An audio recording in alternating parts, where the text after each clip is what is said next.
Okay, ठीक है दोस्तों, आज फिर अभी हम एक नया सेशन लेके जो है आज फिर दोबारा आपके सामने हैं। ठीक है, हेलो फ्रेंड्स। और इस वाली कंडीशन में हम बात करेंगे यूनियन बजट की एक तो, और एक हम बात करेंगे इकोनॉमिक सर्वे की। पिछले वाले वीडियो में मैं आपसे जो है उत्तर प्रदेश बजट की ऑलरेडी बात कर चुका हूं। अब हम यूनियन बजट और इकोनॉमिक सर्वे के ऊपर बात करेंगे, क्योंकि ये दोनों टॉपिक भी अपने आप में काफ़ी इंपॉर्टेंट है और कई क्वेश्चन आने के चांसेस हैं। ठीक है, इसी सीरीज में इसी क्रम में हम आगे बढ़ते हैं। तो यूनियन बजट की अगर हम बात करो तो इसमें सबसे पहले हम कुछ महत्वपूर्ण आर्थिक आंकड़ों के बारे में बात करेंगे कि कौन कौन से इंपॉर्टेंट आंकड़े हैं, और फिर उसके बाद धीरे धीरे हम अलग अलग सेक्शन में इसके आगे चलते रहेंगे। क्या है, कुल प्राप्तियां कितनी हुई है, ठीक है, कुल व्यय कितना हुआ है, राजकोषीय घाटा कितना रहा है, सकल बाजार उधारी आपकी कितनी रही है, ये वाली चीज़ हम देख सकते हैं। अगर यूनियन बजट में आपका देखे जाए तो हमारी कुल प्राप्तियां आपका इतना है, ठीक है, कुल व्यय इतना है, राजकोषीय वाला सिस्टम इतना है। इसके बारे में थोड़ा सा हम डिटेल में बात करते हैं। कुल प्राप्तियां मतलब जो हमें प्राप्त हुआ है, जो ओवरऑल हमें प्राप्त हुआ है, वो प्राप्त हुआ है आपका 34.96 लाख करोड़। और ये 34 लाख करोड़ जो है आपका, यही आपका ओवरऑल बजट का भी आउटले है कि इतने का आपका बजट है। लगभग 38.96 लाख करोड़ का आपका बजट है, इतने की हमें प्राप्ति हुई है। कुल व्यय कितना है आपका, 50 लाख करोड़। आपका व्यय की बात करें तो आपका 50 लाख करोड़ के आसपास आपका व्यय है, ठीक है। तो 50 लाख करोड़ के आसपास का आपका व्यय है और आपका 34.96 लाख करोड़ रुपए का आपका प्राप्तियां हैं, ठीक है। तो अब जो बीच में इसका बैलेंस रहेगा कि भाई जो आपका जो है कम रहेगा, क्योंकि 50 लाख करोड़ रुपए आपका व्यय कर रहे हैं आप, और आप लेकिन प्राप्त कर रहे हैं 34, तो बीच का जो व्यय वो होगा वो हम ऋण से पूर्ति करेंगे उसमें। तो प्राप्ति होगी 34-35 लाख करोड़ की प्राप्ति हो गई है, 50 लाख करोड़ टोटल आपका हमें जो है खर्च करना है। तो जो बीच का गैप बचा उसको हम ऋण से भर देंगे, और ऋण लेके ओवरऑल हम जो है लगभग इतना व्यय ये कर लेंगे, 50.65 लाख करोड़ रुपए का हम जो है व्यय कर देंगे, ठीक है। अब जब हम क्योंकि ऋण लेंगे, बीच में हम ऋण लेंगे, तो ओवैसी बात है जब ऋण लेंगे तो आपके पास एक घाटा क्रिएट होगा। वो कितना घाटा क्रिएट हो रहा है, वो होता है आपका राजकोषीय घाटा। तो जीडीपी का 4.4% के आसपास आपका राजकोषीय घाटा बनता है यूनियन बजट के अंदर। 4.4% आपका राजकोषीय घाटा है। तो इस तरह आपका राजकोषीय घाटा यूपी में भी याद रखना है, आपको यहाँ भी याद रखना है। अगर आप यूपी में याद करो, यूपी वाली वीडियो अगर आप याद करो, तो वहाँ आपका राजकोषीय घाटा 2.97% था। यहाँ आपका देखा जाए तो राजकोषीय घाटा आपका 4.4% है, थोड़ा ज़्यादा है। इस सेंटर में भी थोड़ी दिक्कत है, ठीक है, कोई बात नहीं। इसके बाद सकल बाजार उधारियाँ, तो जो आपको ओवैसी बात है कि जो भाई आपने व्यय ज़्यादा किया है, 50 लाख करोड़ व्यय किया है, 34 लाख करोड़ आपको मिला है, तो बीच का जो 14.82 लाख करोड़ है, तो 14.82 लाख करोड़ आपको ऋण लेना पड़ेगा, बाहर से आपका उधार लेना पड़ेगा, ठीक है। ठीक है जी, ये थोड़ा सा डिस्टर्ब हो गया है, ऊपर रहना था, इधर आ गया है, कोई बात नहीं, यहाँ पढ़ लेते हैं। कैपेक्स व्यय कितना है। अब हमने व्यय तो बताया अपना, कुल व्यय तो 50 लाख करोड़ है, लेकिन कैपेक्स व्यय कितना है ये इंपॉर्टेंट है। कैपेक्स व्यय कितना है, 11 लाख करोड़ आपका कैपेक्स है। 11 लाख करोड़ आपका कैपेक्स है। कैपेक्स का मतलब वो है जो पूंजीगत व्यय है। पूंजीगत व्यय से मतलब वो है कि जो हम कुछ नया बनाने की कोशिश कर रहे हैं, नया संसाधन बना रहे हैं, नए हाईवे, नए रोड, नए डैम, इस तरह की चीज़, नई इंडस्ट्रीज़ जो हमें तेज़ी से रिटर्न देगी। तो हमेशा व्यय वो सबसे अच्छा होता है जो पूंजीगत व्यय होता है, जो कैपेक्स व्यय होता है। तो कैपेक्स व्यय अगर आप देखें तो टोटल व्यय जहां 50 लाख करोड़ का है, कैपेक्स व्यय उसमें से 11 लाख करोड़ का है। तो ओवरऑल हमारे जीडीपी का अगर आप देखें तो ओवरऑल हमारे जीडीपी का लगभग 3.1% के आसपास आप जो है कैपेक्स कर रहे हैं, ठीक है। 3.1% के आसपास आप जो है पूंजीगत व्यय पे कर रहे हैं, ठीक है, ओके।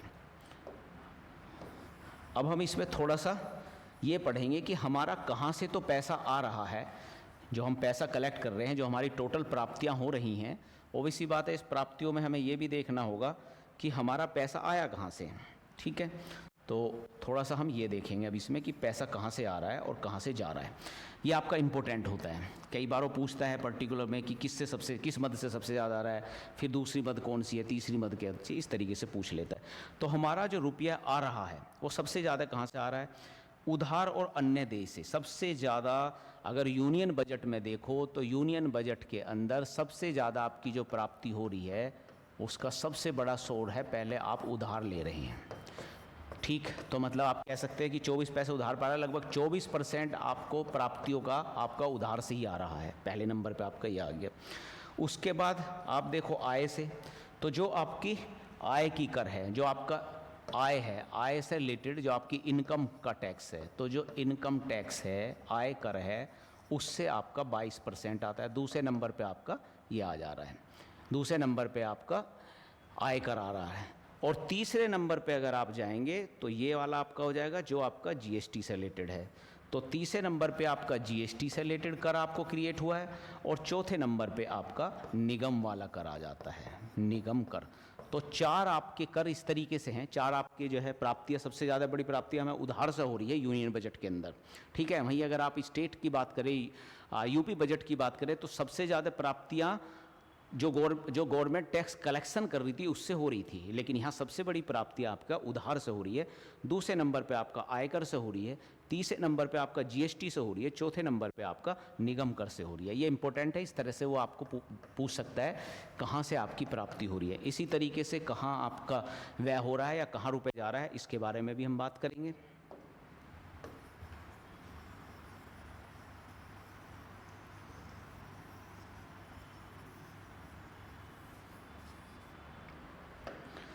ठीक है, तो कहाँ जा रहा है, कहाँ से है, इसके बारे में बात करें तो सबसे बड़ा आपका जो है अमाउंट आप यहाँ देख रहे होंगे कि राज्यों को जो हम कर देते हैं उसमें 22 पैसे जा रहा है। तो सबसे ज़्यादा आपकी जो व्यय है या जो देनदारी टाइप सिस्टम कह दो या व्यय कह दो, वो सबसे ज़्यादा कहाँ चल रहा है भाई? सबसे बड़ा तो है आपका कि जो जीएसटी वगैरह जब से क्रिएट हुआ है तो राज्यों को जो है टैक्सेशन देते हैं, बहुत सारा आपका टैक्स डिवोल्यूशन करते हैं, तो सबसे ज़्यादा राज्यों को देनदारी सबसे बड़ी है, राज्य के हिस्सा जो देते हैं वो आपका सबसे बड़ा है। उसके बाद ये ब्याज अदायगी देते हैं, क्योंकि इन्होंने बहुत बड़ा उधार भी ले रखा है, तो भाई ब्याज अदायगी जाएगी आपकी दूसरे नंबर पे। तो 22% तो आपका स्टेटों को चला जाएगा। फिर आपका 20% के आसपास आपकी जो है ब्याज वाले उसमें आपका कंडीशंस के लिए चली जाती है। और फिर केंद्रीय क्षेत्र की योजनाएं आपकी सबसे इम्पोर्टेंट है। तीसरे नंबर पे आपकी जो भी सेंट्रल स्कीम चल रही हैं, जैसे मनरेगा स्कीम्स होगी, स्वच्छ भारत स्कीम होगी, इस तरह की सेंट्रल स्कीम आपकी जो है तीसरे नंबर पर आती है अगर हम व्यय की बात करें। तो 3 इंपॉर्टेंट व्यय हैं, एक राज्यों को दिए जाने वाला टैक्स, एक आपकी ब्याज अदायगी, और तीसरी आपकी सेंट्रल स्कीम्स जो हमारी चल रही हैं, योजनाएं चल रही हैं, उस पर आपका सबसे ज़्यादा व्यय हो रहा है। ये आपका इम्पोर्टेंट है, ये आपको ध्यान रखना चाहिए। अच्छा, अब बात ये है कि थोड़ा ऊपर का सिस्टम नीचे हो गया है, कोई बात नहीं, मैनेज कर लीजिएगा। विकास के 4 इंजन हैं जिसके ऊपर बात की गई है, ये इंपॉर्टेंट है। आपको याद रखना है कि 4 इंजन के सिस्टम में बांट के यूनियन बजट को पेश किया गया है, और हमने इसे 4 इंजन में ही बांट के मैंने भी इसे एक्सप्लेन करने की कोशिश की है, क्योंकि इसमें आप इसे ज़्यादा बेटर तरीके से समझ सकते हैं। इसी 4 कैटेगरी में बांट के हम इसका डिस्कस करेंगे। एक कैटेगरी है कृषि, एक है आपकी एमएसएमईज पे फोकस है, तीसरा फोकस है निवेश पे, 14 फोकस है निर्यात पे।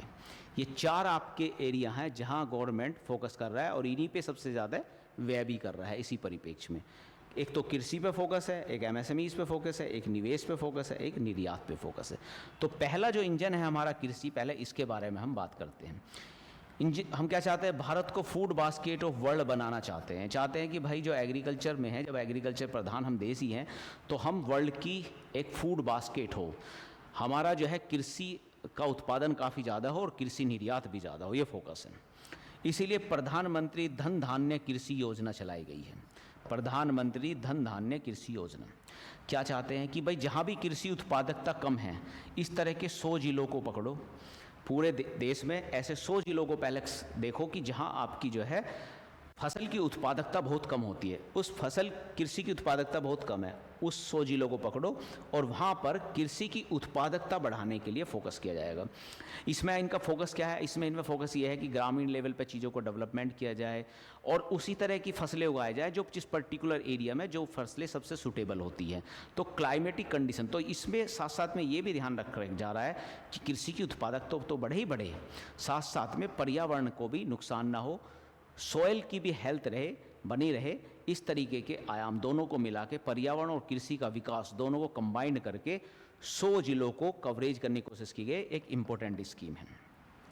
दालों में आत्मनिर्भरता अभियान भी चलाया गया है, क्योंकि दालों को हमें बहुत ज़्यादा मात्रा में हमें जो है दालें आयात करनी पड़ती है, तो उसको मैनेज करना है, तो दालों की आत्मनिर्भरता बनाना है। तो एक दालों की आत्मनिर्भरता अभियान 6 वर्षीय योजना चलाई गई है और इसमें 3 दालों पे ज़्यादा फोकस है। ये इंपॉर्टेंट है, पूछ सकता है जी कौन सी दालों पे फोकस किया गया है।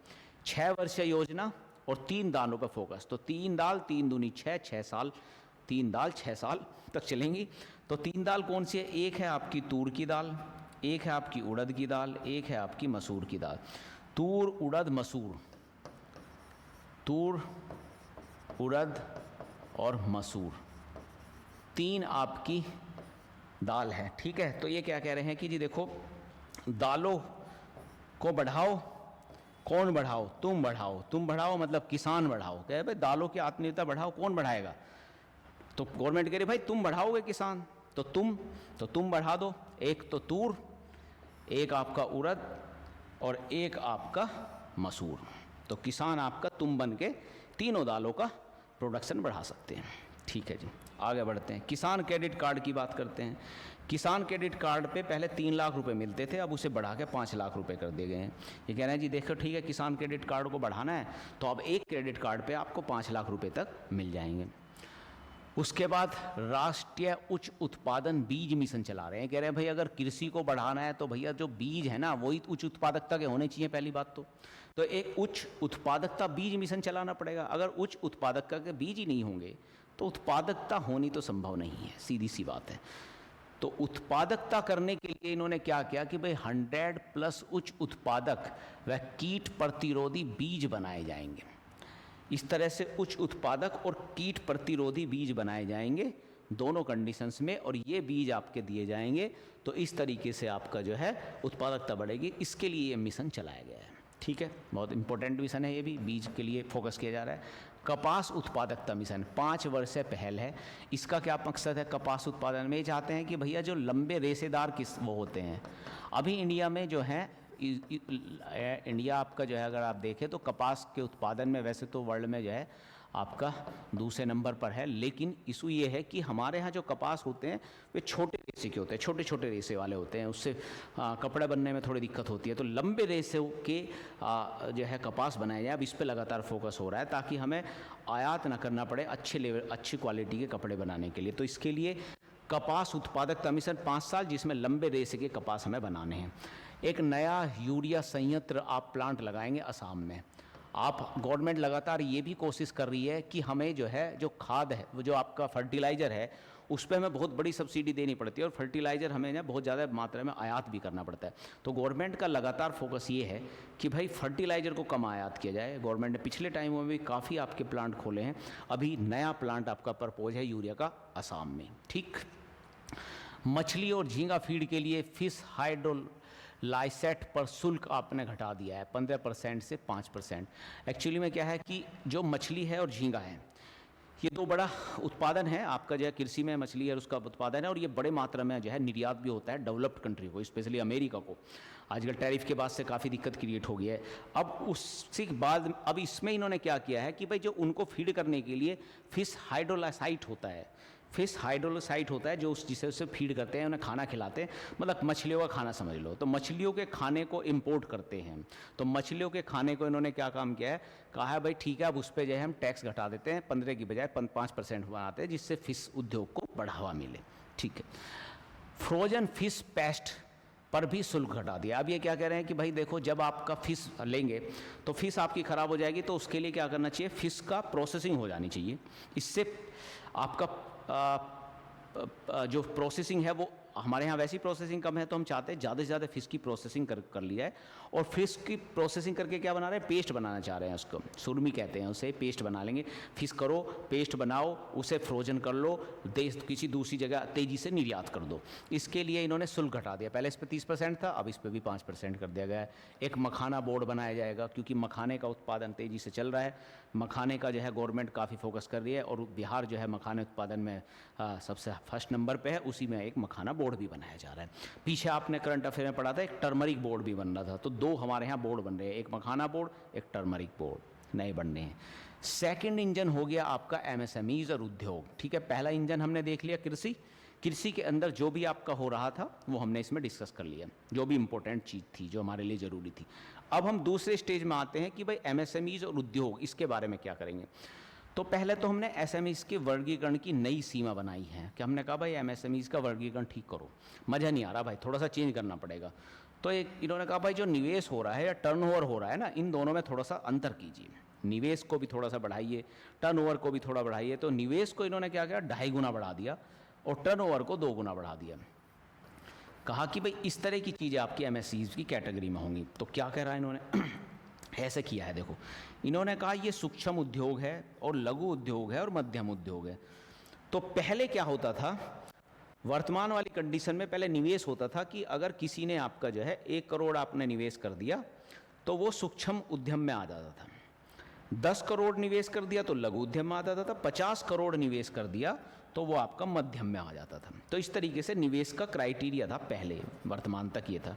अब इन्होंने संशोधित किया, कह रहे जी भाई इतना तो आदमी कर ही देता है यार, ठीक है 1 करोड़ 10 करोड़ 50 करोड़ नहीं, थोड़ा सा ज़्यादा रखना चाहिए, इस कैटेगरी में हम लेकर आएंगे ताकि ज़्यादा से ज़्यादा एमएसएमईज़ के अंदर आ सके इंडस्ट्रीज़, ठीक है। तो इन्होंने बढ़ा दिया, 2.5 गुना कर दिया। इन्होंने सीधा कहा कि भाई जहाँ 1 करोड़ है इसे 2.5 करोड़ करो, 10 को 25 करो, 50 को 125 करो, सब में 2.5 गुना बढ़ा दिया। 1, 10, 50 को जंप करा के 2.5 गुना बढ़ा दिया है सब जगह निवेश। अब 2.5 करोड़ 25 करोड़ 125 करोड़ हो गया है।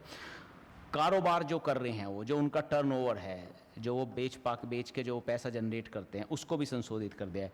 पहले 5 करोड़ तक का जो टर्नओवर लेकर आ जाता था, कारोबार कर लेता था, उसे एमएसएमई सूक्ष्म में माना जाता था, 50 करोड़ तक लघु, 250 करोड़ तक आपका मध्यम। अब यहाँ भी इन्होंने डबल कर दिया, 5 का 10, 50 का 100, 250 का 500, यहाँ दुगना कर दिया है। तो अब 100 वो 10, 100 और 50 3 जगह की आपकी संशोधित कैटेगरी होगी। इसके हिसाब से अब आपका स्मॉल इंडस्ट्री आपका जो है, और मतलब ये तो बहुत मिनिमम माइक्रो है, फिर स्मॉल है, फिर आपका मीडियम है, इस तरीके से इन्होंने एमएसएमईज़ को क्लासीफाई कर दिया है, नई क्लासिफिकेशन आ गया है। इससे रिलेटेड भी आपका हो सकता है वो कुछ चीज़ों को लेकर पूछ ले कि नई क्लासिफिकेशन में निवेश कितना है, टर्नओवर कितना है, इस पर क्वेश्चन आ सकता है। आगे बढ़ते हैं। एक उद्यम पोर्टल आपका बहुत इंपॉर्टेंट है, पिछले टाइम में उद्यम पोर्टल बड़ा इंपॉर्टेंट आपका चल रहा है, और ये कह रहे हैं कि उद्यम पोर्टल पे जो आपके सूक्ष्म उद्यमी है ना, वो उद्यम पोर्टल पे अपने आप को रजिस्टर्ड करते हैं। छोटे छोटे उद्यमी हैं, अब छोटे छोटे उद्यमियों का पता कैसे चले, सही से उन्हें कैसे करें, तो उसको रजिस्ट्रेशन कराने के लिए एक पोर्टल बनाया गया, उद्यम पोर्टल।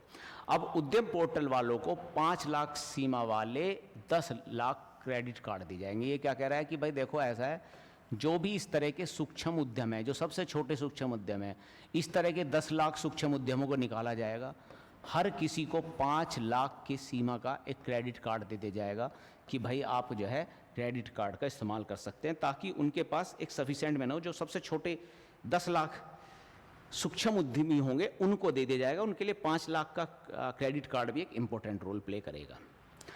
एक क्रेडिट गारंटी कवर भी दे रहे हैं, क्या कर रहे हैं कि 5 करोड़ से बढ़ाकर 10 करोड़ कर दिया गया है। अब जो एमएसएमईज़ हैं उन्हें क्रेडिट गारंटी कवर दिया जाता था, तो जो 5 करोड़ से नीचे का जो पैसा लेता था उसको गारंटी गवर्नमेंट देती थी। अब इन्होंने कहा भाई जो भी 10 करोड़ तक का पैसा लेगा, जो भी एमएसएमईज़ इंडस्ट्री होंगी, छोटी वाली इंडस्ट्री, जो भी 10 करोड़ तक का पैसा लेगी उसकी गारंटी गवर्नमेंट देगी, कंपनी को कुछ रखने की जरूरत नहीं है। तो वो डबल कर दिया है, पहले 5 करोड़ दे दी थी, अब 10 करोड़ दे दिया। तो इससे आपका एमएसएमईज़ को बढ़ावा मिलेगा। तो ये दोनों केस ये हैं कि आपका निर्यात एक तरीके से क्रेडिट मिल जाए, पैसा मिल जाए, वो पैसा मिलेगा, उसे यूज करेंगे, इंडस्ट्री का इम्प्रूवमेंट होगा। तीसरा है निर्यात संवर्धन मिशन। अब भैया इनका एक्सपोर्ट का पूरा फोकस है, तो कोशिश है कि निर्यात को बढ़ाया जा सके। इसके लिए वाणिज्य, एमएसएमईज और वित्त मंत्रालय का संयुक्त प्रयास आपका ले रहा है। ये सभी को कोशिश किया जा रहा है कि निर्यात संवर्धन मिशन के थ्रू कि निर्यात बढ़ाएं। कैसे निर्यात बढ़ाना है? इसमें जो आपके एमएसएमईज आपका वो है, एमएसएमईज को जोड़ा जा रहा है वित्त मंत्रालय से और वाणिज्य मंत्रालय से। दो मंत्रालय हमारे जो एक्सपोर्ट के लिए रेस्पॉन्सिबल है, एक वाणिज्य मंत्रालय है, एक वित्त मंत्रालय है।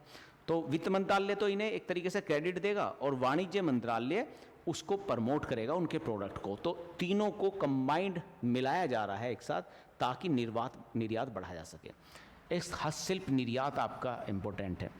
हस्तशिल्प निर्यात आपका गवर्नमेंट काफ़ी फोकस करती है। इसके लिए इन्होंने क्या किया है कि पहले निर्यात की अवधि 6 महीने होती थी, अब 12 महीने होगी और आवश्यकता पड़ने पर और भी बढ़ाई जा सकती है। मतलब पहले क्या होता था कि हस्तशिल्प से आपको निर्यात करना होता था तो कुछ क्राइटेरिया होता होगा भाई कि भाई 6 महीने के अंदर आपको जो है इसे निर्यात कर लेना है। अब इसमें बढ़ा कर डबल करते हैं, अब 12 महीने के अंदर, और इमरजेंसी में और 3 महीने भी आप जो है इसकी अवधि रख सकते हैं। ठीक है। जो पूर्वोदय में सरकार की प्रतिबद्धता के अनुसार जो पूर्वोदय राज्य हैं, मतलब पूर्वोत्तर राज्य हैं, उसके लिए काफ़ी गवर्नमेंट फोकस कर रही है। आपका जो है बिहार, उड़ीसा, बंगाल, इस तरह के आपके स्टेटों को लेके। तो इसके अनुरूप आपका बिहार में एक राष्ट्रीय खाद्य प्रौद्योगिकी उद्यमशीलता और प्रबंधन संस्थान, national institute of food technology entrepreneurship and the management की स्थापना की गई है। इंपॉर्टेंट है, पूछा जा सकता है, क्योंकि इसमें क्या करना है, कोशिश क्या है इसमें कि आपको फूड टेक्नोलॉजी के अंदर आपको एंटरप्रेन्योर बनाया जा रहा है, आपकी उद्यमिता आपकी जो है बढ़ाने की कोशिश की जा रही है। ठीक है। राष्ट्रीय विनिर्माण मिशन भी एक आपका इम्पोर्टेंट है। राष्ट्रीय विनिर्माण मिशन भी इन्होंने नया चलाया है। वैसे तो हम जो है मैन्युफैक्चरिंग क्षेत्र में, विनिर्माण क्षेत्र में बहुत सारे मिशन चलाए हैं, लेकिन ये जो आपका राष्ट्रीय आपका जो है विनिर्माण मिशन एक और आपका चलाया है। इसको क्या है, ये मेक इन इंडिया को आगे बढ़ा रहा है। एक्चुअली मेक इन इंडिया तो हमारे पास है ही ऑलरेडी, तो कई सारे हमारे पास मिशन हैं, जैसे आपका PLI था, आपका मेक इन इंडिया मिशन है। अब इसी के लिए एक नेशनल विनिर्माण, नेशनल आपका मैन्युफैक्चरिंग विनिर्माण आपका मैन्युफैक्चरिंग मिशन आपका NMMM चला दिया गया। इसी का आगे का वर्जन है। इस मिशन के अधिदेश में क्या क्या 5 ध्यान दिए जाने वाले क्षेत्र शामिल किए गए। इन्होंने कहा कि भाई ये 5 क्षेत्रों को शामिल करो, इन 5 बातों पर ध्यान दो, ताकि मेक इन इंडिया को सस्टेनेबल बनाया जा सके, मेक इन इंडिया काम कर सके। क्या क्या है? एक तो व्यवसाय करने की सुगमता को कम करो, कि मतलब सही करो, सुगम बनाओ और लागत कम करो। कम लागत होनी चाहिए और व्यवसाय करना सुगम होना चाहिए। किसी की कोई भी आए, जो भी व्यवसाय करना चाहे ईजिली कर सके, लाल फीताशाही जैसी कंडीशन ना हो। श्रम वाली नौकरियों के लिए भावी तैयारी कार्य पर ऐसा काम करना चाहिए कि जो भी श्रम वाली नौकरियां हैं, जो भी आपकी लेबर इंटेंसिव सेक्टर है, श्रम वाली नौकरियां हैं, जैसे टेक्सटाइल, हस्तशिल्प, चमड़ा उद्योग, ये सब श्रम वाली हैं। इसमें ज़्यादा से ज़्यादा आपके कारीगर लगते हैं, बहुत ज़्यादा। तो ऐसे श्रम वाले जो भी हैं उनके लिए कार्यबल बनाया जाए, उनके लिए जो भी है, जो भी लेबर है उसे प्रॉपर स्किल दे दो भाई, ताकि अच्छे तरीके से हम इसमें इम्प्रूव कर सके, लोगों को रोज़गार दिया जा सके। उसके बाद आपका एक SMEs क्षेत्र आपका क्रिएट किया जाए। क्या क्रिएट करना है आपका कि SMEs क्षेत्र को प्रकट करना चाहिए जीवंत और गतिशील से। मतलब MSMEs में फोकस करना है, क्योंकि जब हम मैन्युफैक्चरिंग कर रहे हैं उसमें बड़ा रोल हमेशा MSMEs करेगा बड़ा रोल। तो MSMEs में आपको काम करना चाहिए। प्रौद्योगिकी की उपलब्धता कराई जानी चाहिए कि भाई जब तक आपके टेक्नोलॉजी नहीं होगी ना, तब तक आपका काम चलेगा नहीं। तो टेक्नोलॉजी एक इम्पोर्टेंट रोल प्ले करती है भाई। तो ये कह रहे हैं कि भाई टेक्नोलॉजी फोकस करना पड़ेगा, तभी आपका जो है मैन्युफैक्चरिंग बढ़ पाएगा। बिना टेक्नोलॉजी के मैन्युफैक्चरिंग नहीं होगा। चाइना ने अपने मैन्युफैक्चरिंग को क्यों बढ़ाया? क्योंकि उसने टेक्नोलॉजी की उपलब्धता कराई, लोकल लेवल पर टेक्नोलॉजी की बात की। ठीक है। इसी तरीके से MSMEs में उसने फोकस किया, श्रम वाली नौकरियां पैदा की पहले, और उसके बाद व्यवसाय की सुगमता की। और चौथा है एक गुणवत्ता युक्त उत्पाद बनाए जाए, जो आपके प्रोडक्ट हों उसकी क्वालिटी भी अच्छी हो भाई, ताकि वर्ल्ड लेवल पे उसे एक्सपोर्ट किया जा सके। तो इन 5 चीज़ों पर फोकस करने की बात करी गई है। इसके ऊपर क्वेश्चन बिल्कुल बन सकता है, इंपॉर्टेंट है ये। उसमें से ही कोई से 3-4 दे देगा, एक कोई और दे देगा जो इसमें बात नहीं की गई है, और एक तरीके से क्वेश्चन आपको बना कर दे देगा। तो ये आपका इम्पोर्टेंट हो सकता है। इसी के बेस पे अगर आप चले तो जो आपका MSMEs है, इसमें आगे फोकस ये है कि गिग वर्कर्स की पहचान और स्वास्थ्य देखभाल सुविधाएं इंपॉर्टेंट हैं। तो गिग जो वर्कर्स हैं उन्हें भी भाई आपका आइडेंटिटी कार्ड दो आप, क्योंकि उनको क्या मिलता है, उन्हें एक्चुअली में स्वास्थ्य देखभाल नहीं मिल पाती है। पहले हम गिग वर्कर को आइडेंटिटी कार्ड देंगे और उससे उनको हेल्थ फैसिलिटी प्रोवाइड करा देंगे सोशल सिक्योरिटी के लिए कि इंपॉर्टेंट आपका वर्क कर रहे हैं गिग वर्कर्स के लिए। इसके अलावा स्वास्थ्य लाभ के लिए पीएम जन आरोग्य योजना के अंतर्गत इन्हें जो है लाभ दे दिया जाए। और इस योजना के लिए इन्होंने ना 2000 करोड़ रुपए रखे हैं कि भाई जो भी गिग वर्कर्स हैं उनका एक आई कार्ड बनाओ, उन्हें जो है आपका प्रधानमंत्री जन आरोग्य योजना के अंदर के थ्रू उन्हें जो है एक आपका इस आईडी कार्ड के बेस पे हेल्थ की फैसिलिटी, स्वास्थ्य की फैसिलिटी भी दे दी जाए, तो ये भी अच्छा होगा। काफ़ी गिग वर्कर्स आपका एसएमएसीज में भी अवेलेबल है। अब हमने 2 इंजन के बारे में बात कर ली, एक कृषि और एक एसएमईज, जो आपका एसएमईज हैं जिस पे आप जो है गवर्नमेंट लगातार फोकस कर रही है एमएसएमईज में। तीसरा आपका है निवेश, इन्वेस्टमेंट। इन्वेस्टमेंट पे भी गवर्नमेंट का लगातार फोकस है कि कैसे इन्वेस्टमेंट बढ़ाया जाए, क्योंकि जब तक निवेश नहीं बढ़ेगा तब तक आपका जो है आर्थिक विकास भी तेज़ी से नहीं हो पाएगा। इसमें क्या कर रहे हैं, अब 3 जगह निवेश करने की बात कर रहे हैं। एक तो लोगों में निवेश कीजिए, एक अर्थव्यवस्था में निवेश कीजिए, एक नवाचार में निवेश कीजिए। निवेश 3 जगह निवेश कर रहे हैं। लोगों में निवेश करके स्किल बढ़ा दो, ठीक है। नवाचार में निवेश करोगे, इनोवेशन बढ़ाओगे तो आपके नए नए प्रोडक्ट आएंगे। और अर्थव्यवस्था में निवेश करो, मतलब आपका मैन्युफैक्चरिंग, नई नई आपकी इंडस्ट्री, रोड, इस तरह की चीज़ों में आपका जो है रेलवे, इन सारी चीज़ों की अर्थव्यवस्था में आपको निवेश करना है। तो इस तरीके से 3 सेक्टर में निवेश करने की बात कर रहे हैं, ठीक है। अब देखते हैं भाई, लोगों में निवेश करने का तो सबसे इंपॉर्टेंट क्राइटेरिया आपको स्किल दो, शिक्षा दो, कौशल दो।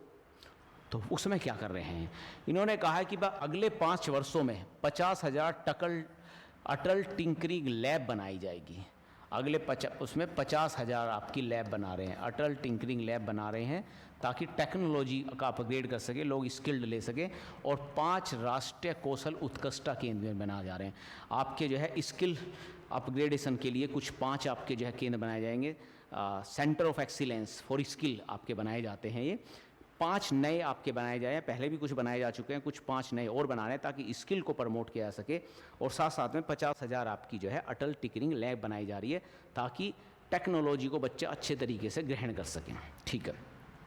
इसके बाद एक AI उत्कृष्टता केंद्र भी बनाया जा रहा है, आर्टिफिशियल इंटेलिजेंस उत्कृष्टता केंद्र भी बनाया जा रहा है शिक्षा के लिए। इसका क्या यूज होगा, कृषि, स्वास्थ्य और शहरों में, कृषि में, स्वास्थ्य में, शहर में इसका यूज कर पाएंगे। इसके लिए इन्होंने 500 करोड़ रुपए आपका दिया भी है। जैसे आपका यहाँ गिग वर्कर के लिए 2000 करोड़ रुपए दिए थे, यहाँ आपका 500 करोड़ रुपए दिए हैं एक AI उत्कर्ष केंद्र के लिए। अब इस AI से, उत्कर्ष केंद्र से आप स्किल सीखेंगे, उस स्किल का, उस कौशल का आप शहर में, स्वास्थ्य में, कृषि में यूज कर पाएंगे। एक भारतीय भाषा पुस्तक योजना भी बनाया गया है। इसका क्या मकसद है, इसका मकसद ये है कि जो हमारी भारतीय भाषाओं में पुस्तकों का अनुवाद किया जाए। जो हमारी भारतीय भाषाएं हैं उसमें पुस्तकों को अनुवादित कर दो, ताकि हम अब जो शिक्षा है अपनी लोकल लैंग्वेज में दे सके और स्किल भी लोकल लैंग्वेज में दे सके। ये काफ़ी हद तक जापान से मिलती टेक्निक है। जापान ने भी जब आपका इंडस्ट्रियल डेवलपमेंट किया था तो अपने टाइम में सारी जो इंग्लिश लैंग्वेज थे उसको ट्रांसलेटेड किया था जापानीज में, ताकि लोकल टंग में लोग उसको समझ सके। इसी के लिए एक आपकी योजना चलाई गई है। आगे बढ़ते हैं। जल व आधारभूत संरचना, अब आपका अर्थव्यवस्था में निवेश करना चालू कर दिया हमने। लोगों में तो निवेश हो गया, अब अर्थव्यवस्था पे आएंगे। जल व आधारभूत संरचना में क्या किया है इन्होंने कहा कि भाई जल जीवन मिशन के अंदर जितने भी 15 करोड़ परिवारों को नल के द्वारा नल जल ग्रामीण क्षेत्रों में 80% तक कवरेज चाहिए। मतलब ये चाहते हैं कि जल जीवन मिशन में आपका पर्पज ये है कि ग्रामीण क्षेत्रों में कम से कम 80% तक हम कवरेज कर देंगे। 80% ग्रामीण लोगों को जल जीवन मिशन के तहत आपका जो है पानी मिलेगा। इस पर फोकस करना है। इसके लिए 15 करोड़ परिवारों तक पानी पहुंचाना है। कब पहुंचाना है, 2028 तक पहुंचाना है, ठीक है। तो इसके लिए इन्होंने क्या किया, 2028 तक इसे विस्तारित की कि ठीक है भाई 2025 अभी चल रहा है, 24, 25, 28 और आगे 3-4 साल ले लो, और इन 3-4 साल में जल जीवन मिशन के थ्रू ग्रामीण क्षेत्रों में 80% तक आप कवरेज कर लीजिए, ठीक है, ठीक है। 80% तक आपका कवरेज हो गया और आप आके बढ़ा दीजिए, मतलब 80% तक कवरेज आपका 2000 तक विस्तारित करना है। मतलब 80% तक कवरेज हो चुका है। 80% यहाँ करना नहीं है, 80% तक कवरेज हो चुका है। मतलब जल जीवन मिशन में अभी तक 80% कवरेज हो चुका है। अब अगला जो 20% बचा है उसके लिए कह रहे हैं कि भाई उसके लिए आपको जो है 2028 तक इसे बढ़ा दो। ठीक है, एक उड़ान योजना भी ला रहे हैं, इसे भी संशोधित करके लाए हैं। इसमें 120 नए गंतव्य शामिल करेंगे। मतलब ये क्या करेंगे, जो उड़ान स्कीम में इसमें 120 नई आपकी जो है छोटी छोटी एयरपोर्ट्स, जो आपके डोमेस्टिक एयरपोर्ट होते हैं, या छोटी छोटी एयर पट्टियाँ बनाई जाएगी 120 नए क्षेत्रों पर। ये उड़ान का एक तरीके से स्कीम का एक्सटेंशन आपको देखने को मिलेगा। ठीक है, अभी इन्होंने प्रपोज भी किया है, एक ग्रीन फील्ड हवाई अड्डा बनाएंगे हम बिहार में, और एक ब्राउन फील्ड हवाई अड्डा बनाएंगे बेहटा में। ये 2 आपके हवाई अड्डे इन्होंने सीधे सीधे प्रपोज भी कर दिए हैं। एक तो बिहार में और एक बेहटा में 2 हवाई अड्डे दे भी दिए गए हैं। बाकी और इस तरह के कुछ और हवाई अड्डे भी बनाए जाएंगे। ठीक है, आगे आता है महिला सशक्तिकरण के ऊपर। इसमें क्या करना है, इसमें प्रधानमंत्री महिला शक्ति योजना बनाई है इन्होंने। ठीक है, लोगों में निवेश कर रहे हैं, महिला में निवेश कर रहे हैं, तो क्या कर रहे हैं कि प्रधानमंत्री महिला शक्ति योजना बनाई गई है, एक नई स्कीम है इसके लिए, प्रधानमंत्री महिला शक्ति योजना। इसमें क्या कर रहे हैं कि 70% महिला शामिल होंगी। इसमें 70% महिलाओं तक को हम जो है शक्ति प्रोवाइड कर देंगे। इसके लिए 5000 करोड़ रुपए इन्होंने दे दिए हैं। ठीक है, शक्ति आपका बोल देने के लिए। फिर शहरी और ग्रामीण विकास, या फिर आपका जो है संरचना में आपका इन्वेस्टमेंट कर रहे हैं। तो इसके लिए क्या कर रहे हैं, इसमें शहरों को मैं ना एक विकास केंद्र आपके जो है बनाए जा रहे हैं, ताकि शहरों का पुनर्विकास किया जा सके। विकास केंद्र के रूप में शहरों को विकास केंद्र के रूप में कन्वर्ट करना है। अब कैसे होगा, शहरों को अपग्रेड करेंगे, उनको पुनः विकास करेंगे, ताकि वे आगे से इंडस्ट्रियलाइजेशंस या आपका और दूसरा आपका जो है सर्विस सेक्टर, सेवा क्षेत्र, उन सब चीज़ों में बेहतरीन रोल प्ले करे, विकास केंद्र के रूप में बन के वो उभरें। ठीक है, जल और स्वच्छता इंपॉर्टेंट है। इसके लिए आपको 1 लाख करोड़ रुपए इन्होंने रखे हैं। जल और स्वच्छता हेतु 1 लाख करोड़ रुपए रखे हैं इसमें, कि जो भी आपका जल और स्वच्छता आएगी टोटल मिलके 1 लाख करोड़ रुपए आ जाएंगे। ठीक है, और ये 1 लाख करोड़ रुपए किस में दिए हैं, ये 1 लाख करोड़ रुपए इन्होंने एक शहरी चुनौतियां निधि में दे दिए हैं।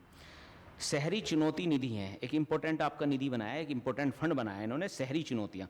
तो रूरल एरिया में अर्बन एरिया में जो भी शहरी एरिया है, अर्बन एरिया है, उसमें जो भी चुनौतियाँ हैं, उन सारी चुनौतियाँ को आप जो है बेहतर तरीके से हैंडल कर सको, इसके लिए ओवरऑल 1 लाख करोड़ बनाए हैं। अब इसमें जो है जल के लिए भी हो सकता है, और रेट्रोफिट करना है कि भाई कहीं रोड बनानी है, कहीं छोटी छोटी चीज़ बनानी है। जो भी शहरों में चुनौतियाँ हैं उन सबको सॉर्ट आउट करने के लिए 1 लाख करोड़ रुपए दिए गए, जो एक अच्छा बड़ा अमाउंट है। ठीक है, आगे बढ़ते हैं। इसी तरीके से इन्होंने क्या काम किया है कि एक विशेष फंड बनाया है इन्होंने 1500 करोड़ रुपए का, जो स्ट्रेस्ड हाउसिंग यूनिट्स हैं। ये क्या है, ये एक्चुअली में इन्हें क्या करना है, ये चाह रहे हैं कि भैया हाउसिंग फॉर ऑल एक स्कीम चली थी, आपको याद होगा, हाउसिंग फॉर ऑल स्कीम चली थी। तो वहाँ कई बहुत सारे हाउस बनाए गए, कुछ सही नहीं बनाए गए, कुछ के पास हाउस ही नहीं है। उन सारी चीज़ों को मैनेज करने के लिए इन्होंने क्या किया, 15,000 करोड़ रुपए का एक फंड बनाया प्रधानमंत्री आवास योजना के अंतर्गत। ठीक है, तो इस सेंटर की स्कीम है प्रधानमंत्री आवास योजना, उसके अंदर बना दिए। आगे बढ़ते हैं। प्रधानमंत्री ग्राम सड़क योजना में 5000 किलोमीटर नई सड़कें बनेंगी, जिससे ग्रामों को कनेक्टिविटी मिलेगी, और इसके लिए भी आपका 10,000 करोड़ रुपए इन्होंने रखा है। 10,000 करोड़ रुपए में 5000 किलोमीटर सड़कें ये बनाएंगे। ये भी एक इम्पोर्टेंट जो है हो सकता है, पूछ सकता है कि कितनी लंबी सड़कें बनाई जा रही हैं, कितना हज़ार रुपये इसके लिए आवंटित किया गया है, इंपॉर्टेंट हुआ है। इसके बाद ऊर्जा क्षेत्र में हम लगातार अवसंरचना में निवेश कर रहे हैं। ठीक है, आप देख रहे हो 2047 तक 100 गीगावाट परमाणु ऊर्जा लक्ष्य रखा गया है। दैट्स इंपॉर्टेंट, ये भी इंपॉर्टेंट हो सकता है। जब हमारा देश विकसित होगा 2047 में, तब तक हमारे पास 100 गीगावाट की परमाणु ऊर्जा हो जानी चाहिए। अभी हमारे पास बहुत कम है, अभी हमारे पास ओनली जो है 7-8% जो है गीगावाट की ही क्षमता है। हमें उसे बढ़ा के 100 गीगावाट करना है 2047 तक। इसलिए इन्होंने एक परमाणु ऊर्जा मिशन चलाया। ठीक है, इस परमाणु ऊर्जा मिशन में 20,000 करोड़ रुपए दिए। इंपॉर्टेंट है कि परमाणु ऊर्जा मिशन में 20,000 करोड़ रुपए का इन्वेस्टमेंट किया जा रहा है। और इसमें अब ये इतना बड़ा परमाणु ऊर्जा का लक्ष्य पूरा कैसे होगा, इसके लिए SMR लाए जाएंगे, लघु modular reactor, small modular reactor का अनुसंधान किया जाएगा। नए स्मॉल मॉड्यूलर रिएक्टर आपका जो है बहुत फेमस है आजकल, जो आपके स्मॉल रिएक्टर बनते हैं, छोटे छोटे रिएक्टर बनते हैं आपका जो है, ये बहुत फेमस है, इस पर अनुसंधान किया जाएगा और इस तरह के स्मॉल मॉड्यूलर रिएक्टर इस्टेब्लिश किए जाएंगे ताकि हम 100 गीगावाट का टारगेट प्राप्त कर सकें। ठीक है, आगे बढ़ते हैं। सामुद्री विकास भी जो है गवर्नमेंट का फोकस है, तो एक समुद्री विकास निधि बनाई गई है, समुद्री विकास निधि बनाई है, इसमें भी 25,000 करोड़ रुपए दिए गए हैं। ठीक है, इसमें 49% तो केंद्र देगा और कुछ ये निजी से लेंगे इस 25,000 करोड़ रुपए में। समुद्री विकास निधि या समुद्री विकास फंड भी इंपॉर्टेंट है क्योंकि गवर्नमेंट चाहती है आज के टाइम में ब्लू इकोनॉमी का यूज करना, ब्लू इकोनॉमी का डेवलपमेंट, नीली अर्थव्यवस्था बढ़ाना चाहती है और नीली अर्थव्यवस्था के लिए इन्होंने 25,000 करोड़ रुपये दिए हैं समुद्री विकास निधि के तहत। खाद्य व पोषण सुरक्षा की बात करेंगे, खाद्य और सुरक्षा की बात करें तो ये क्या कर रहे हैं, एक जीन बैंक की स्थापना हो रही है। ये एक्चुअली में एक पहला जीन बैंक बना होगा, एक 10 लाख जर्म प्लाज्म लाइनों के साथ कुछ होगी आपकी जर्म प्लाज्मा आपकी जो है होती हैं, जो आपका जीन बैंक बनाते हैं, इसमें मतलब कुछ चीज़ों को संरक्षित करके रखा जाता है, इस तरह की जीन बैंक बनाए जाते हैं। कुछ आपके सीड्स रख दिए, कुछ आपके जो है और बाकी इस तरह की जो है आप संरक्षित करने के लिए आपकी चीज़ें रख दी गई हैं और जो फूड से रिलेटेड आपके वो होते हैं पौधे होते हैं। तो एक दूसरा जीन बैंक स्थापित होगा, एक नए जीन बैंक की स्थापित करने की घोषणा है। और एक नई योजना और भी है, राष्ट्रीय स्वास्थ्य मिशन। ठीक, इसके अंदर भी आपकी 10,000 करोड़ रुपए दे रहे हैं, राष्ट्रीय स्वास्थ्य मिशन, नेशनल हेल्थ मिशन। ये नया आपका जो है एक नेशनल हेल्थ मिशन इन्होंने बनाया और इसमें आपका 10,000 करोड़ रुपए दे दिए गए हैं ताकि स्वास्थ्य बना रहे और आपका पोषण बना रहे। भू स्थानिक मिशन भी एक इम्पोर्टेंट है, राष्ट्रीय भू स्थानिक मिशन चलाया गया है। इससे क्या फ़ायदा होगा भू स्थानिक मिशन से? भू स्थानिक मिशन से जो है भूमि अभिलेख का पता चलेगा कहाँ है, शहरी योजनाओं का पता चलेगा, अवसंरचना परियोजनाओं का आधुनिकरण को गति देगी। ये आपका भू स्थानिक मिशन क्या है, एक तरीके से आपका जियो स्पैटियल आपका जो है मिशन है। जियो स्पैटियल मिशन क्या है, इसके तहत एक्चुअली में आप जो है कुछ मतलब कुछ सैटेलाइट वगैरह छोड़ देंगे और उन सैटेलाइट के थ्रू जो है ये देखते रहेंगे कि कहाँ शहरी नियोजन हो रहा है, भूमि अभिलेख आपका कहाँ कहाँ हो रहा है, उस तरह की मैपिंग कर लेंगे अच्छी तरीके से। तो एक तरीके से स्पेस टेक्नोलॉजी का यूज करके ये आगे बढ़ रही हैं। ठीक है, इसी तरीके से एक ज्ञान भारतम मिशन शुरू किया गया है।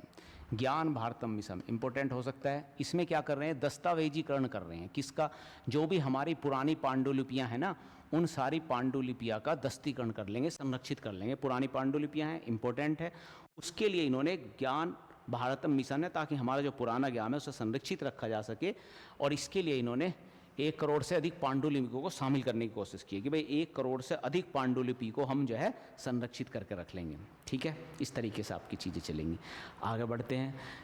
ज्ञान के आदान प्रदान के लिए एक भारतीय ज्ञान प्रणाली चलाई जा रही है। इसका क्या है, राष्ट्रीय डिजिटल संग्रह स्थापित किया जाएगा। मतलब एक राष्ट्रीय जितना भी हमारा भारतीय ज्ञान प्रणाली है, जो भी हमारा जो है पुरानी परंपरागत ज्ञान की प्रणाली है, उसको संरक्षित रखने के लिए एक राष्ट्रीय डिजिटल संग्रह स्थापित किया जाएगा कि उसको कहीं ना कहीं संग्रहित किया जाएगा डिजिटल फॉर्म में। तो उसके लिए एक आदान प्रदान वाली चीज़ चल रही है, ये भी आपका इंपॉर्टेंट है। तो इस तरीके से हमारा पुराने ज्ञान को संरक्षित करने में भी गवर्नमेंट लगातार इन्वेस्टमेंट कर रही है।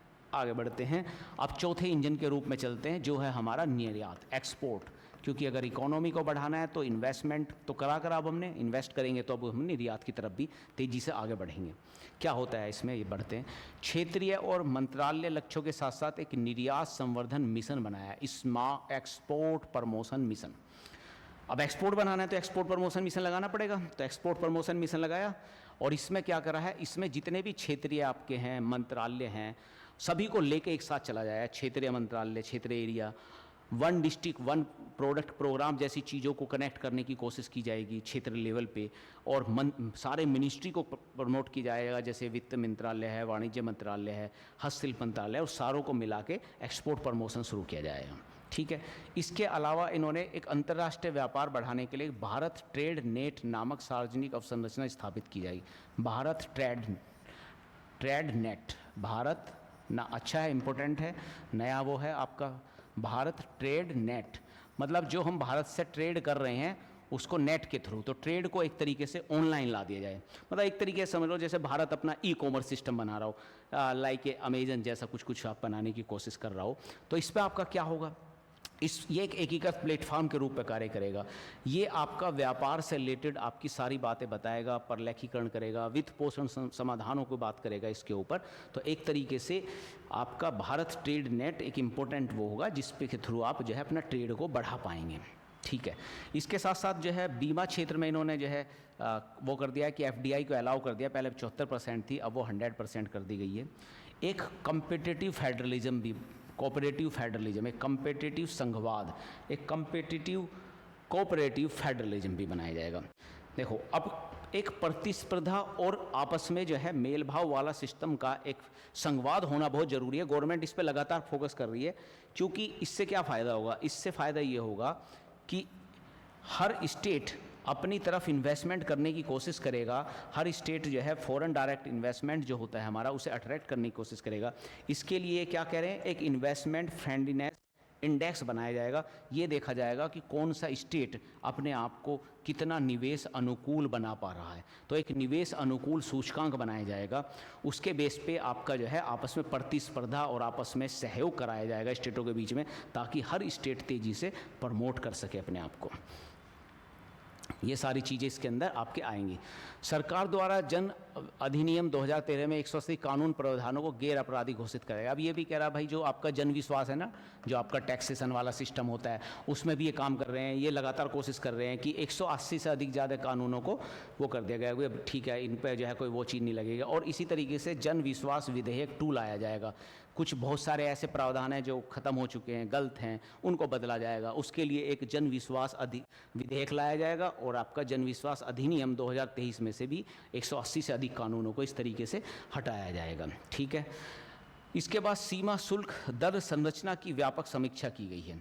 जो हमारा सीमा शुल्क हो रहा है, जो भी हमारा बॉर्डर पे कस्टम लगता है, कस्टम ड्यूटी लगती है, सीमा शुल्क लगता है, उसकी संरचना पर भी एक व्यापक समीक्षा की जाएगी। 7 टैरिफ दरें को घटाओ केवल 8 शून्य दर सहित दरें रहेंगी। तो इसमें क्या होगा, अब इसमें क्या करेगा कि जो हमारी टैरिफ दरें हैं उनको कम किया जाएगा। इनका फोकस ये है कि जो हम कस्टम ड्यूटी है, अलग अलग जगह अलग अलग कस्टम्स बहुत सारी चल रही है। तो जैसे हमने जीएसटी में रिफॉर्म किया है, अपने टैक्सेशन से में जीएसटी में रिफॉर्म किया है, इसी तरीके से क्या चाह रहे हैं कि जो कस्टम वाला एरिया है जिसमें अलग अलग आपके टैरिफ लगते हैं, अलग अलग दरें लगती हैं, उसको व्यापक वो करा जाए। तो उसके लिए एक सीमा शुल्क दर संरचना का व्यापक वो किया जाएगा।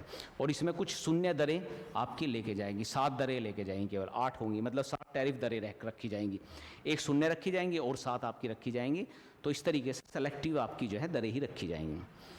इसके बाद कुछ जीवन रक्षक दवाएं हैं, इस पे जो है रियायत देने की बात करी गई है, रियायतों वाली सूची में जोड़ा जा रहा है। इस तरह की 6 और दवाइयों को, जो जीवन रक्षक दवाएं होती हैं उसको, उस पर ज़्यादा टैक्स वैक्स नहीं लगता है, तो उसको इसमें रखा गया है।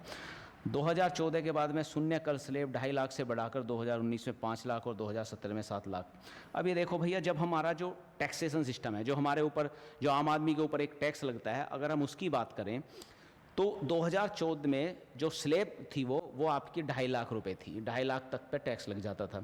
2019 में फिर 5 लाख तक टैक्स लगा, 2023 में अब 7 लाख तक के ऊपर टैक्स लग रहा है। इसी तरीके से अभी जो आपका नया बजट आया अब इस 25 में, अब हमारा 12 लाख के ऊपर तक का टैक्स लगेगा। 12 लाख से तक की जिसकी इनकम है उस स्लैब पे आपका टैक्स नहीं लग रहा है। ठीक है, ओके। इससे बाद में थोड़ा सा आपको ये भी पढ़ लेना है कि प्रमुख योजनाओं का आवंटन कहाँ कहाँ हुआ है। पहले हमने बीच में पढ़ा, जैसे हमने उत्तर प्रदेश की योजनाओं के बारे में पढ़ा था, सेंटर की भी कुछ योजनाओं के बारे में आपको पढ़ लेना चाहिए। जैसे पीएम पोषण मिशन में देखें तो सबसे ज़्यादा आपका पीएम पोषण मिशन में अगर आप देखें तो 12,500, लेकिन 20,000 के आसपास सबसे ज़्यादा आपका जो है जो पैसा यहाँ गया है, इससे भी ज़्यादा पैसा आपका सबसे ज़्यादा यहाँ गया है।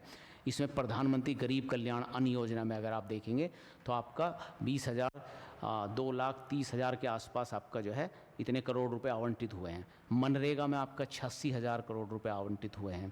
इसी तरीके से जल जीवन मिशन में 67,000 करोड़ रुपए आवंटित हुए हैं। प्रधानमंत्री ग्राम सड़क योजना में 19,000 रहे हैं। पीएम किसान योजना में 63,000 रुपये हो रहे हैं। तो सबसे ज़्यादा आपका ये देख सकते हैं कि प्रधानमंत्री गरीब कल्याण अन्न योजना में लगभग 2 लाख करोड़ से भी ऊपर का बजट जा रहा है। ठीक है, इस तरीके से अलग अलग आप स्कीम जो है एक बार ये अच्छे से देख लें, क्योंकि कई बार जो इम्पोर्टेंट स्कीम है उसके बारे में पूछ लेता है। 2-3 आपकी स्कीम जो है पीएम किसान है, पीएम पोषण है, प्रधानमंत्री ग्राम सड़क योजना है, जल जीवन है, या जिसको ज़्यादा आपका बजट एलोटेड किया गया है, उन सारी स्कीमों को आप जो है एक बार स्टडी जरूर कर लें अच्छी तरीके से। ठीक है, इसके आगे बढ़ते हैं फिर। तो मैंने आपको बताया था कि भाई 12 लाख तक की आपकी जो है विशिष्ट दर अब बना गई है, ठीक है। तो इस तरीके से आप देख सकते हैं कि औसत आय जिनकी 1 लाख प्रति माह है उसको आपको एक तरह से इनकम टैक्स नहीं देना है, ठीक है। इसकी वजह से आपका ये चीज़ चल रहा है। वेतनभोगी जो आपके वेतनभोगी व्यक्ति हैं दाताओं के लिए, उनमें 75,000 मानक कटौती की वजह से छूट सीमा भी दी गई है। कुछ छूट सीमा और 75,000 की कुछ छूट सीमा है, तो एक तरीके से 12.75 लाख तक आप अपना जो है, अगर आपकी इनकम है तो आपको टैक्स देने की जरूरत नहीं। 75,000 आपका जो है, अगर आप वो करोगे कुछ सेविंग वाला टैक्सेशन भी बच जाता है, सेविंग के थ्रू बच जाता है। नई व्यवस्था में कर संरचना में संशोधन का प्रस्ताव है, तो एक तरीके से जो कर दर संरचना है इसमें आपकी जो है संशोधन किया जाएगा।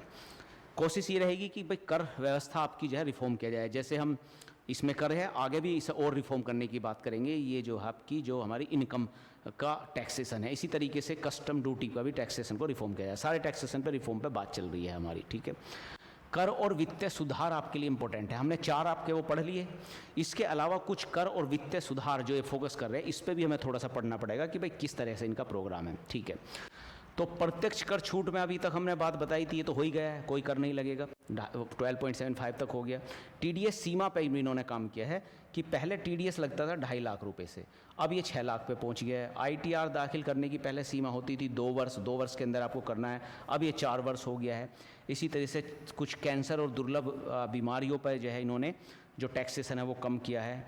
12 खनिजों जैसे कोबाल्ट हो गया, लिथियम हो गया, सीसा हो गया, जिंक, इस पे भी सीमा शुल्क की दर में आपका जो है लगातार छूट की जा रही है।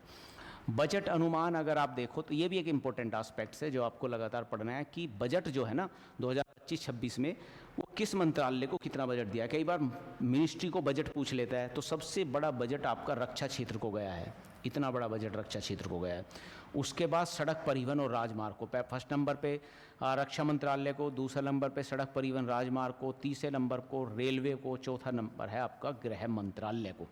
इस तरीके से आपका जो है मिनिस्ट्री के हिसाब से अगर बजट देखा जाए तो इन 4 उसमें बांटा जा सकता है। इंपॉर्टेंट है, पूछा जा सकता है किस पर्टिकुलर मिनिस्ट्री को सबसे ज़्यादा बजट आपका मिला है, ठीक है। तो इस तरीके से खनिजों पे भी आप इन्होंने किया है, ये भी आपका इम्पोर्टेंट वो है। अब आपका बजट हमने ख़त्म कर चुके हैं। अब हम आपका आते हैं आर्थिक सर्वेक्षण 2024-25 पे। तो जो हमारा इकोनॉमिक सर्वे है, तो इकोनॉमिक सर्वे के कुछ इंपॉर्टेंट पॉइंटों पे हम जो है बात करेंगे, ठीक है, कि भाई हमारा इकोनॉमिक सर्वे में क्या क्या हमें डिस्कशन कर लेना चाहिए। इस पे हम क्विकली एक बार बात करते हैं।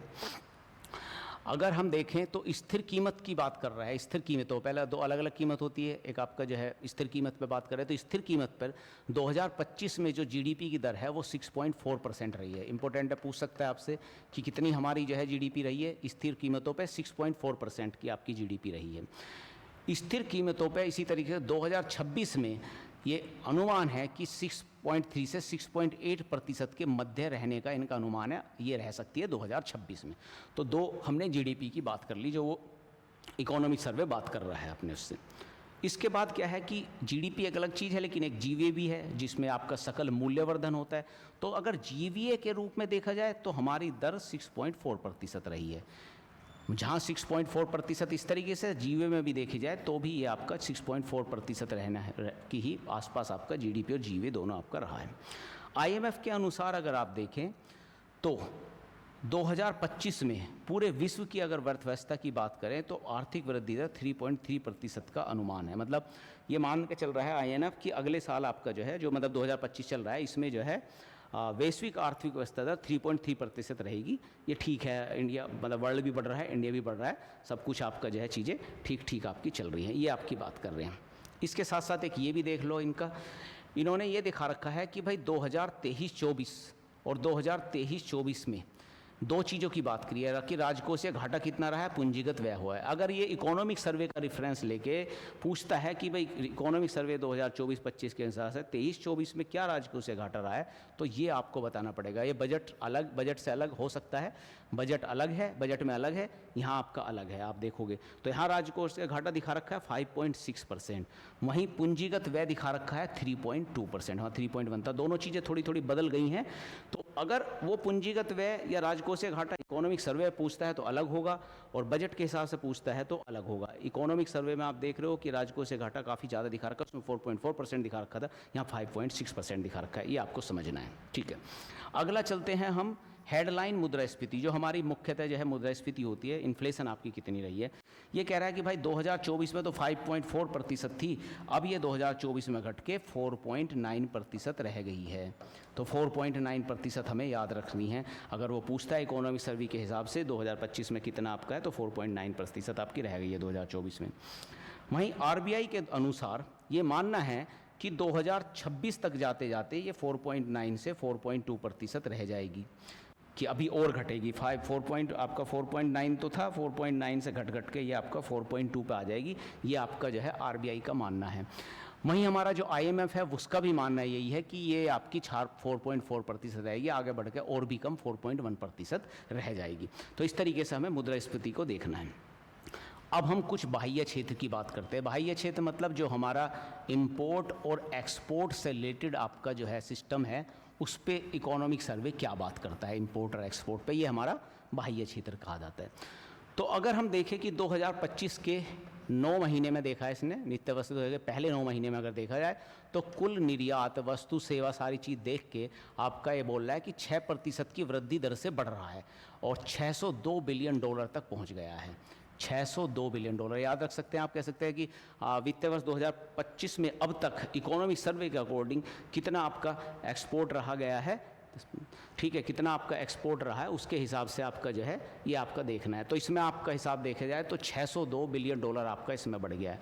अप्रैल दिसंबर 2002 के दौरान कुल आयात आपका 682, इसी तरीके से कुल आयात देखा जाए तो वो हमारा 682 बिलियन डॉलर आपका चल रहा है। ठीक है, तो ये दोनों आपके आयात और निर्यात के, कुल आयात कुल निर्यात को दिखाया है, दोनों आपके 600 बिलियन डॉलर से हैं। आयात आपका एक्सपोर्ट 602 बिलियन है, वहीं आपका आयात जो है 682 बिलियन डॉलर है। तो आप कह सकते हैं कि जो है 82 बिलियन डॉलर का आपका लगभग 80 बिलियन डॉलर के आसपास डिफरेंस चल रहा है। ठीक है, इसके बाद अगर आप दूरसंचार, कंप्यूटर, सूचना सेवा क्षेत्र के बारे में बात करें तो निर्यात बाजार में इसकी हिस्सेदारी अगर देखें तो वो हमारी 10.2% की हिस्सेदारी है। मतलब इंडिया एक्सपोर्ट में इंपॉर्टेंट रोल प्ले करता है जब हम दूरसंचार, कंप्यूटर, सूचना वाले क्षेत्र में आते हैं। मतलब हमारा एक तरीके से आईसीटी वाला जो क्षेत्र है उसमें हम काफ़ी इंपॉर्टेंट है। ठीक है, हमें पता भी है हमारा सेवा क्षेत्र इसमें काफ़ी इंपॉर्टेंट है। दूरसंचार, कंप्यूटर, हमारी जो है टीसीएस वगैरह वगैरह कंपनियां इसमें हैं, इन्फोसिस जैसी, इसमें हमारा विश्व में हम 10.2% का हिस्सा रखते हैं और पूरी दुनिया में हमारा दूसरा स्थान है इसके इसमें। तो ये अच्छी स्थिति में है। ठीक है, इसके बाद हम चालू जो खाता घाटा है इसके बारे में बात करते हैं। भारत का जो चालू घाटा है वो इस टाइम जीडीपी का 1.2% चल रहा है। ये भी आपका कई बार वो पूछेगा कि आपका बैलेंस ऑफ पेमेंट जो है वो किस तरह से चल रहा है, चालू घाटा आपका कहाँ जा रहा है, तो वो आपका 1.2% रह रहा है। क्योंकि हम एक्सपोर्ट कम कर रहे हैं, इंपोर्ट ज़्यादा कर रहे हैं, तो उसके वजह से एक हमारे पास चालू खाता घाटा जरूर बनेगा और वो आपका जीडीपी का 1.2% के आसपास बनेगा। उससे पहले ये 1.3% था, अब माइन्यूट सा चेंज होकर 1.2% आपका आ गया है। ठीक है, और देखते हैं दिसंबर 2024 के हिसाब कर देखें तो भारत का जो विदेशी मुद्रा भंडार है वो इस टाइम 640 बिलियन डॉलर हो गया है। तो 640 बिलियन डॉलर के आसपास आपका जो है व्यापार, आपका जो है एक तरीके से हमारे पास विदेशी मुद्रा भंडार है, ये आपको ध्यान रख सकते हो। दिसंबर 2024 और इकोनॉमिक सर्वे के हिसाब से 600 बिलियन डॉलर का। ठीक है, हमने बात कहा था कि जब हम निर्यात कर रहे हैं तो हम ये देखते हैं कि कौन से शीर्ष 5 देश हैं, इंपॉर्टेंट हैं, कौन से देशों को हम सबसे ज़्यादा निर्यात कर रहे हैं, अक्सर पूछता है क्वेश्चन। तो सबसे ज़्यादा हमारा अमेरिका को जाता है, इसीलिए आजकल टैरिफ वार चल रहा है। अमेरिका कह रहा है कि भाई हम टैरिफ लगा कर रोक देंगे, क्योंकि हमारा 17-18% निर्यात उस पर जा रहा है, तो बड़ा निर्यात जा रहा है, इसीलिए वो थ्रेट दे रहा है आपको, जो है थ्रेट दे रहा है टैरिफ की। दूसरा नंबर पर हमारा यूएई को जाता है, अरब, उसमें यूएई हमारे लिए इंपॉर्टेंट है। तीसरा आपका जो है नीदरलैंड, चौथा चाइना, पांचवा सिंगापुर। तो हमारा चौथे नंबर पे चीन है, बीच में नीदरलैंड है, सिंगापुर है। ये आपको ध्यान रखना है, ये इंपॉर्टेंट है कि किस तरह से 5 स्टेट आगे चलते हैं। इसी तरह से आयात भी देखो कि हम आयात कहाँ से सबसे ज़्यादा कर रहे हैं। आयात हम चीन से सबसे ज़्यादा कर रहे हैं, हमारा सबसे ज़्यादा घाटा इसी के साथ है 15%। फिर रूस से कर रहे हैं, रूस का भी हमें आयात 30 से बढ़ा है तेल की वजह से। फिर हम यूएई की वजह से कर रहे हैं। चौथे नंबर पर अमेरिका से, 5वें नंबर पर हम सऊदी अरब से हम आयात कर रहे हैं। तो हमारे आयात का ये क्राइटेरिया होना चाहिए, आप क्लियर हो जाएगा। चीन से तो हमारे पहले से ही आयात सबसे ज़्यादा है, रसिया से आयात बहुत तेज़ी से बढ़ा है। ठीक है, अभी हम पीछे वाले पॉइंट पे अगर हम चलें तो जब हम बात कर रहे थे, यहाँ आ गया। ठीक है, ये तो हो गया हमारा पूरा 640 बिलियन, मैंने बता दिया था। इसके बाद आपको ये बता रहा कि यूएस डॉलर के 90% के पर्याप्त है, मतलब ये कह रहा कि हमारा जो है, जो हमारा हम आयात वयात करें उसका 90% कवर कर सकता है हमारा विदेशी निवेश, जो हमारे पास विदेशी भंडार जो है पूंजी का। ठीक है, कोई ज़्यादा बड़ी बात नहीं, आगे बढ़ते हैं। अगर विदेशी मुद्रा भंडार के बारे में बात करें तो हम भारत जो है ना, चीन, जापान और स्विट्जरलैंड के बाद ना चौथे नंबर पर है। चौथे नंबर पे आपका सबसे ज़्यादा हमारे पास पूंजी है वर्ल्ड की जो है। ठीक है, कपड़ा और परिधान भी हमारे लिए इंपॉर्टेंट है, इसमें हम वर्ल्ड में 6th नंबर पे है। याद रखना, कपड़े परिधान पे ही काफ़ी बड़ी आफत चल रही है। जब हमारा टैरिफ लग रहा है अमेरिका का, तो हमारा सबसे बड़ा खतरा इसी पे उस पर। हम छठे सबसे बड़े निर्यातक हैं। इसके बाद कृषि के बाद सबसे बड़ा रोजगार भी यहीं आपका पैदा होता है। वैश्विक सेवा निर्यात में भारत की हिस्सेदारी काफ़ी अच्छी है। फिलहाल हमारी हिस्सेदारी अगर देखा जाए 2023 में तो 4.3% की है। ठीक है, और ये काफ़ी तेज़ी से बढ़ी भी है। अब देखो कि जहां हम 2005 में केवल 1.9% ही थे, वहीं हमारा 2023 में आते आते 4.3% हो गया है। तो ये हमने बात कर ली बाह्य क्षेत्र की, एक्सपोर्ट इंपोर्ट की। अब हम थोड़ा सा आगे चल के बात करते हैं उद्योग पे, विनिर्माण क्षेत्र पे। उद्योग पे हम बात करें तो वैश्विक लेवल पे हमारी हिस्सेदारी अभी 2.8% है। चीन की हिस्सेदारी लगभग 28.8% है। एक पॉइंट इधर शिफ्ट कर दो तब चीन बनेगा, तो हमसे 10 गुना जो है एरिया लिए बैठा है वो विनिर्माण में। भारत चीन के बाद दूसरा सबसे बड़ा सीमेंट उत्पादक देश है। अगर सीमेंट की बात करें तो इलेक्ट्रॉनिक्स में भी हमारी हिस्सेदारी 4% है, तेज़ी से बढ़ रही है। कपड़ा उद्योग में हम जूट उत्पादन में अग्रणी है। कपास, रेशा, मानव निर्मित फाइबर में विश्व स्तर पर दूसरे हैं। हमने बात करी थी जूट में तो फर्स्ट नंबर पे हैं हम, लेकिन बाकी इन 3 चीज़ों में उद्योग में हम जो है दूसरे नंबर पे है। ये भी आपका कई बार पूछ लेता है कहाँ कहाँ है जिसे इंपॉर्टेंट है। अगर तकनीकी वस्त्र उद्योग में बात करें तो हम विश्व में 5वें स्थान पर हैं। ठीक है, फार्मास्यूटिकल उद्योग में मात्रा के हिसाब से देखा जाए तो विश्व में 3रे स्थान पर है। ये इस चीज़ को यूपी कई बार पूछता है बार बार। WIPO की रिपोर्ट 2020 के अनुसार हम भारत विश्व में पेटेंट फाइल करने में अब 6th नंबर पर है। ठीक है, ये भी आपको लगातार याद रखना है, पूछ लेता है वो। वहीं आपका स्मार्टफोन निर्माण में 99 स्मार्टफोन हम घरेलू स्तर पर वो करते हैं। और अगर हम भारत देखें तो एशिया में जापान, चीन और दक्षिण कोरिया के बाद चौथे नंबर पे सबसे ज़्यादा जो है आपका मोबाइल फ़ोन बना रहा है। 50,000 करोड़ रुपए का कोर्स बनाया है सेल्फ रिलायंट इंडिया के लिए, कि भाई हम जो है सेल्फ रिलायंट बनना है। गवर्नमेंट का कोशिश लगातार है, उसके लिए 50,000 करोड़ का एक वो बना दिया गया है। आगे बढ़ते हैं। सेवा क्षेत्र, ठीक है, स्थापित किया है, ये बता रहा है वो कि भाई हाँ इन्होंने किया। सेवा क्षेत्र में जाओगे तो सेवा क्षेत्र में अगर आप देखें तो हमारा वैश्विक घरेलू उत्पाद की अगर हम बात करें तो उसमें 62% हमारा सेवा क्षेत्र में है, जो कि बड़ा सेक्टर है हमारा। मतलब हमारा बहुत बड़ा उत्पाद जो है सेवा क्षेत्र से ही आ रहा है। वैश्विक सेवा निर्यात में अगर भारत की हिस्सेदारी देखें तो ये भी काफ़ी अच्छी है, 4.3% है। जहां हमारा जो है विनिर्माण में हम 2.8% थे, यहाँ 4.3% और विश्व में हमारा 7वां स्थान है। इसमें सबसे बड़ा देश आपका जो है अमेरिका है, उसके बाद UK, जर्मनी, आयरलैंड, चीन, फ्रांस ये आते हैं। हम 7वें नंबर पर। सबसे बड़ा अमेरिका का सेवा निर्यात सबसे ज़्यादा है। दूसरे नंबर पे UK। तो अमेरिका, UK डेवलप्ड कंट्री है, ये करेंगे। कृषि और खाद्य प्रबंधन के बारे में भी हम आगे बात करेंगे। तो कृषि और खाद्य प्रबंधन के बारे में बात करें तो क्या हो रहा है भाई, हमारा GDP में जो हिस्सेदारी है इसकी सिर्फ कृषि की 16% ही रह गई है। ठीक है, सेवा क्षेत्र की 62% हो गई है और 46% आबादी ही हमारी जो है कृषि में इस टाइम मौजूद है। ठीक है, लेकिन फिर भी हमारा 2017 से 23 तक का टाइम काफ़ी अच्छा रहा है और कृषि की औसत वृद्धि दर 5% से बढ़ी है। दैट्स गुड, अच्छा है। भारत का फूल उद्योग बड़ा इंपॉर्टेंट है, उच्च प्रदर्शन वाला क्षेत्र है और निर्यात उन्मुख है। भारत इसमें जो है काफ़ी अच्छा स्कोप रख सकता है, ये बता रहे हैं। सामाजिक क्षेत्र की बात करें तो कुल स्वास्थ्य व्यय में ना गवर्नमेंट ने अपना काफ़ी हिस्सेदारी बढ़ाई है। पहले जब हम कुल स्वास्थ्य पर 29% खर्च करती थी गवर्नमेंट, वहीं 48% खर्च कर रही है। ये एक इंपॉर्टेंट डाटा है, आपका मेंस में भी हो सकता है और अब आपका प्री में भी आ सकता है। इस अवधि में लोगों ने जो आउट ऑफ पॉकेट एक्सपेंडिचर है, जहां हमारा पहले 62% होता था, वो मात्र घट के 39% रह गया है। तो ये भी आप इंपॉर्टेंट है क्योंकि गवर्नमेंट अपना इन्वेस्टमेंट तेजी से बढ़ा रही है। सामाजिक सेवा व्यय की बात करें संयुक्त रूप से स्टेट और दोनों को मिला के तो लगभग 14 लाख करोड़ रुपए था पहले, वो 2025 में 25.7 लाख करोड़ रुपए बढ़ गया है। मतलब डबल इन्होंने जो है सामाजिक सेवा पे तेजी से इन्वेस्टमेंट गवर्नमेंट कर रही है। अब हम पढ़ते हैं रोजगार और कौशल विकास के लिए आगे थोड़े बढ़ते हैं कि भाई इसमें क्या बात करी गई है गवर्नमेंट ने। इन्होंने कहा 15 वर्ष और उससे अधिक आयु के जितने भी व्यक्ति हैं, ठीक है, उसमें अगर रोजगारी की बात करें तो ये फिलहाल जून जुलाई में हमारी बेरोजगारी दर जो है 3.2% थी। वहीं ये 17-18 के आसपास देखें तो बहुत ज़्यादा थी, ये कह रहा है ये। लेकिन अभी हमारी फ़िलहाल में जून जुलाई में अगर हम देखें 15 वर्ष तक और उससे अधिक के आयु के अगर लोग देखें तो 3.2% लोग ही बेरोजगार हैं।